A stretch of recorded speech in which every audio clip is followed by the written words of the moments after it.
어제 그린란드 관련 무역 분쟁 때문에 급락했던 XRP로 엄청난 매수세가 들어오면서 낙폭을 모두 회복하고 마감했습니다. 그런데 거래량을 보시면 매도 거래량이 많다는 걸 알 수 있는데요. 이 말은 개인 투자자들이 손절하느라 물량을 던지면서 체결된 것이 많다는 거죠. 그래서 오늘도 하락하고 있고 여전히 시장의 경계감이 강하다는 것을 알 수 있는데요. 그래서일까요? 지금 예측 시장에서는 XRP가 1월 말에 1.8달러, 그러니까 우리 돈으로 2,600원 아래로 내려갈 가능성을 무려 36%로 보고 있습니다.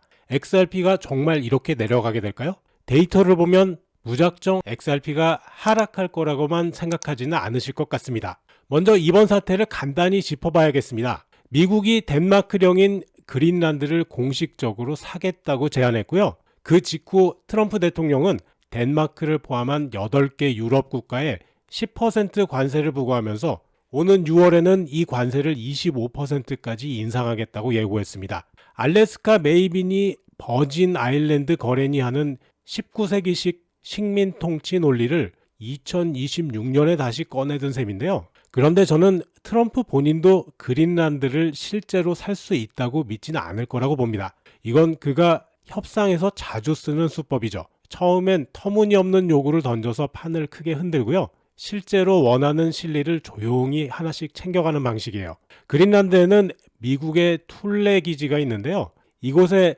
우주 미사일 감시 시스템 확대, 네오디움 같은 히토류 개발권, 그리고 나토 방위비 재협상 같은 것들 말입니다. 이미 트럼프의 측근들 사이에선 금광업 로비스트들이 그린란드 광산 지분을 사들이고 있다는 정황도 잡혔습니다. 이런 식의 외교 전술은 시장에 영향을 줍니다. 주말 사이에 EU가 미국산 제품에 대해서 930억 달러 규모의 보복 관세를 검토한 소식이 전해지면서 어제부터 본격적으로 시장에 하방 압력을 가하기 시작했는데요. 둘 사이의 싸움도 점점 유치해집니다. 트럼프는 노벨 평화상을 안 줘서 그린란드를 가져가겠다고 말했고요.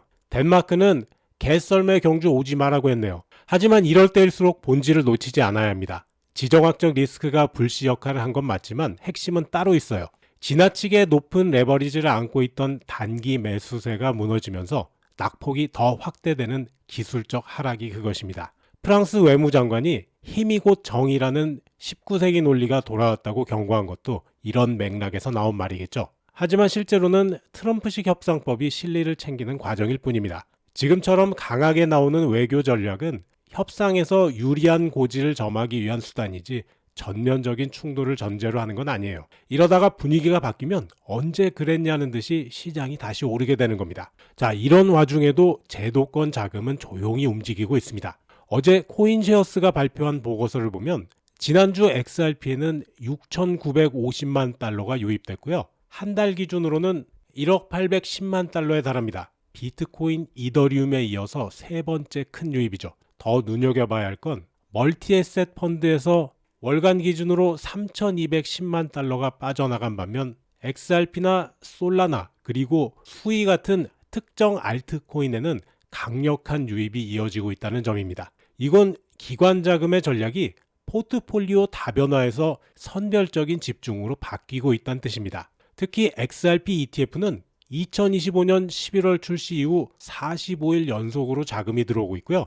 이건 비트코인이나 이더리움 ETF도 해내지 못한 기록입니다. 총 자산이 벌써 1억 5,200만 달러예요. 제가 보기에 이런 현상은 결국 투자자들의 성향 차이에서 비롯됩니다. 비트코인과 이더리움은 금리 전망이나 투자 심리에 민감하게 반응하는 반면 XRP는 리플의 글로벌 결제 인프라라는 실물 기반 수요가 강한 자산이기 때문입니다.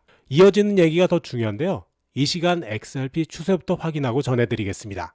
XRP AI 시스템은 여전히 매도 신호가 유지되고 있습니다. 저점에서 7% 가까운 반등이 나왔었는데도 매도 신호가 유지되는 걸 보면 아직 하락 추세 계속되는 것 같습니다. 저와 우리 소통방 회원님들은 지금 물량 없이 차분하게 관망 중인데요. 요즘 같은 약세 구간에서는 현금 들고 있으면 마음이 이렇게 편하고 든든할 수가 없죠. 그렇다고 우리가 또 노는 건 아니죠. 확보한 현금으로 오늘 아침에도 업비트에서 제일 많이 오르고 있는 디카르고 현재 15% 넘게 오르고 있는데요. 이 종목 9시에 매수 들어가서 현재 이만큼 다 먹고 있다는 거 아닙니까? 15%면 1,000만 원에 150입니다. 나오는 시점은 소통방에서 실시간으로 공유하겠습니다. 거시 환경의 영향으로 비트코인이 21선까지 빠르게 내려와 버렸습니다. 자, 여기서 방향이 중요해졌는데요. 21선에서 추세를 돌릴 수도 있기 때문이죠. 아직 거래량이 크게 터지진 않았기 때문에 상승에 대한 기대감은 살아있는 것 같습니다. 이번 주에 변수들이 많기 때문에 충분히 상승도 기대해 볼 수 있고요. 주봉으로 보시면 여기 5주선이죠. 5주선 지지하고 반등하면 딱 좋을 모습입니다. 올라가게 되면 목표가 여기죠. 11만 달러가 위치한 20주선입니다. 물론 아무도 추세를 단언할 수 없습니다. 이런 건 누구도 알 수 없고 여러분 스스로 판단하실 필요도 없어요. 자, 들어갈 때와 나올 때 미리 살까 말까 고민할 필요가 없습니다. 올라갈 때가 되면 얘가 다 알아서 알려주니까 그냥 매수 신호 나올 때 그때 들어가시면 되겠습니다. 작아도 수익 확실하게 챙겨드리니까 이 신호대로만 한번 해보세요. 이거 얼마나 편합니까? 이래야 투자든 생활이든 할 수가 있죠. 자, 여러분들 XRP AI 시스템 이거 승률 얼마라고 써있죠? 100%입니다. 100%. 이대로만 하시면 차트나 뉴스, 시황 다 필요 없습니다. 별거 없어요. 매수할 때 매수하시고요. 매도 문자 받으시면 그냥 나오시면 됩니다. XRP만으로도 한 달에 10%씩 수익이 나는데요. 계좌에 1,000만원 넣으시면 300씩 가져가신다는 얘기예요. 자, 그런데 코인으로 30%는 조금 작잖아요. 업비트 보시면 올라오는 코인들 이렇게 많은데요. 다들 부자 돼서 잘 살고 싶어서 코인 하는데 오히려 이렇게 내려가는 코인만 다 들고 있어서 언제 부자 되겠냐고요. 하지만 부자가 되려면 다른 부자들처럼 포트폴리오에 비트코인, 이더리움, XRP, 솔라나 같이 묵직한 종목들 무조건 있어야 되고요. 추가로 계좌를 불려줄 그 무언가가 있어야 되겠는데요. 그래야 여러분도 인생이 좀 바뀌지 않겠습니까? 자, 어제 시장도 참 어려웠죠. 이거 제 빗썸 실계좌입니다. 매일 1,000만원에 맞춰서 다시 시작하는 데이 트레이딩 계좌로 오전까지 268만원 벌었습니다. 저는 시장에서 매일 1급을 받고 있어요. 여러분들 연초에 이것저것 비용 많이 들잖아요. 딱 몇 시간만 저와 함께 하시면 됩니다. 소통방에 계속 계실 필요도 없어요. 가끔씩 문자만 확인하시면 됩니다. 100만원이면 2, 30만원, 500만원이면 100에서 150 정도 들어오는데요. 저같이 1000만원이면 250 정도 생깁니다. 이거 공식이에요, 공식. 시장이 오르고 내리는 거 전혀 상관없고요. 움직이는 종목 귀신같이 다 들어갑니다. 지금 우리 소통방에서는 인생이 바뀌는 분들이 속출하고 있는데요. 자, 앞서 디카르고 봤으니까 이번에는 바로 아래에 있는 엑시 인피니티 한번 볼까요? 업비트 엑시 인피니티 30분봉입니다. 13일 10시에 매수 나온 게 계속 올라가고 있는데요. 내려가는 듯 했지만 단기 이평선 지지받고 올라가죠. 매도도 안 나왔습니다. 오늘 아침에 매수 사인 드린 이유, 여기 불투명한 선 보이죠? 이거 지지하고 뚫고 올라가고 있습니다. 지금 약 11% 넘게 오르고 있는데요. 11%면 1,000만원이면 110만원이에요, 여러분. 빗썸 종목도 보자고요. 제일 많이 올라가고 있는 비트레이어 26% 넘게 오르고 있는데요. 장중에는 30% 넘었었습니다. 115원짜리예요. 이 종목은 지난 9일날 매수 나온 종목인데요. 계속 들고 가란 얘기 안 합니다. 아침에 매수 사인 드려요. 이게 30%예요. 30%면 1,000만원이면 300입니다. 6,800명이 같이 들고 가는데 못 먹을 수 있을까요? 제가 하자는 대로 조금만 신경 쓰시면 다 할 수 있는 겁니다. 이런 거 어떻게 알고 들어갈 겁니까? AI 시스템이 아니면 찾을 수도 없고요. 들어갈 수도 없어요. 이렇게 100% 확신을 줘야 들어가겠죠. 저를 믿지 마시고요. 여기 써있는 이 숫자와 데이터를 믿으시기 바랍니다. 지금 우리 소통방 회원님들 6,866명입니다. 매수 신호 나오면 이렇게 6,800명씩 매수해버리는데요. 여기에 이렇게 생긴 조그만 숟가락 하나 얹으라고 그랬죠. 제가 30%씩 먹으란 얘기 안 해요. 5에서 10%만 드세요. 1,000만원이면 50만원, 100만원입니다. 한 달이면 1,500, 3,000이 생기는데요. 부자 되겠습니까? 안 되겠습니까? 지금 알트코인들 매수세 너무 좋습니다. 최근에 굉장히 많은 분들이 소통방 오셔서 손실 다 회복하시고 빠르게 계좌를 불리고 계십니다. 더 중요한 건요. 이분들이 자신감을 회복하고 계신다는 거예요. 자, 회복하실 분들, 그리고 간절하신 분들, 지금 소통방에서 이렇게 저점에서 올라오는 급등 종목들로만 매매 타점 공유해드리고 있으니까요. 아직 저희 소통방에 가입 안 하신 분들은 먼저 구독과 좋아요 꼭 한 번씩 눌러주시고 영상 하단 설명에 있는 수익남과 함께 부자되기 링크 클릭, 그러면 나오는 이 양식에서 맨 위쪽에 보이는 실시간 소통방 입장 체크하시고 아래쪽 빈칸에 연락받으실 핸드폰 번호 남겨주시면 제가 확인하는 대로 바로 연락드리겠습니다. 서브 채널 코인마법사 톡톡에서는 본 채널에서 시간상 다루지 못하는 내용을 여러 가지 데이터 분석 방법으로 검증하면서 보다 깊이 있는 정보를 전해드리고 있는데요. 지금 보시는 영상 아래쪽 설명에 무지개 그림이 있습니다. 그 바로 아래에 있는 링크를 누르시면 해당 채널로 바로 이동합니다. 실시간 코인 시장 분석을 비롯해서 수익률 높은 종목 추천도 수시로 나가고 있으니까 코인마법사 톡톡도 많이 구독해 주시면 감사하겠습니다. 최근 뱅가드가 공시를 통해서 스트래티지 주식을 5억 5천만 달러어치나 매수했다는 사실이 확인됐습니다. 뱅가드는 12조 달러를 운용하는 초대형 자산 운용사고요. 그동안 비트코인 현물 ETF조차 자사 플랫폼에서 거래하지 못하게 막아왔던 굉장히 보수적인 곳입니다. 근데 분위기가 완전히 바뀌었습니다. 작년 8월에 블랙록 출신의 살림 람지 CEO가 취임하면서 불과 100일 만에 비트코인과 이더리움 ETF 거래를 허용했고요. 곧바로 스트래티지를 대량 매수한 거죠. 그렇다고 뱅가드가 갑자기 비트코인을 좋아하게 됐느냐? 그건 아니에요. 핵심은 지수 편입입니다. 스트래티지가 68만 개 이상의 비트코인을 보유하면서 시가총액이 커졌고요.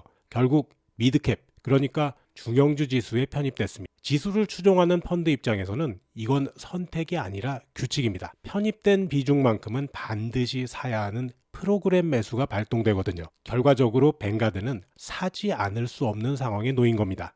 여기에 MSCI의 결정이 결정타가 됐습니다. 원래 MSCI는 비트코인을 보유한 기업들을 주요 지수에서 제외하는 방안을 검토 중이었는데요. 이게 그대로 적용됐다면 스트래티지는 퇴출됐을 거고요. 뱅가드를 포함한 많은 기관들이 강제로 매도에 나섰을 겁니다. 하지만 올해 1월 2일 MSCI는 디지털 자산을 보유한 기업을 현행대로 유지하겠다고 발표했습니다. 이렇게 되면서 매도 압력은 사라졌고 반대로 강제 매수만 남게 된 거죠. 이 시점에서 시장의 태도가 바뀌었습니다. 블룸버그와 골드만삭스까지 나서서 우호적인 리포트를 쏟아내고 있어요. 디지털 자산을 보유한 기업이 리스크가 아니라 포트폴리오 필수 자산이라는 인식이 자리 잡기 시작했습니다. 저는 그 흐름의 중앙에 XRP가 있다고 봅니다. 코인시어스 자료 보시면요. 현재 XRP의 운용자산 규모가 38억 6,500만 달러인데요. 그중 대부분이 최근 1년 내에 들어온 자금입니다.